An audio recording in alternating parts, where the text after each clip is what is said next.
Hello everyone जय Jagannath welcome back to my another mini blog को। तो पंतेरु बुली आसला परे एठी मु भल भाव फ्रेश हो सारी लुगा मध्य चेंज कर दे सारी।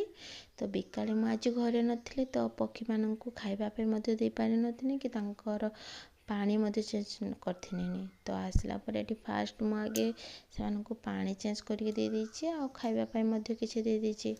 मु एपटे पक्षी मानकर सेवा करथला बेले छुआ किस करछि देख सेठी दुकान में लेके बसे। तो आज रात खाइबार किसी आमर एमती आलुदम होला। तो दीदी एठी प्रेसर कुकर रे आलू सिझाइबा बसई देथिला। तो आलू सिझी सारापर मुझे भल भाव छड़े दे सारी दीदी को देदेली। दीदी एठी मसला मध्य कषि सारी। तो तापर आलू को देकी एठी से भल भाव पानी दे आलुदम को रांधिला। तो आज आम घरे रुटी होई नथिला तो आमे समस्त आलुदम मुड़ी खाइथिलु। तो आज का एतिकी रहउछि। Take care.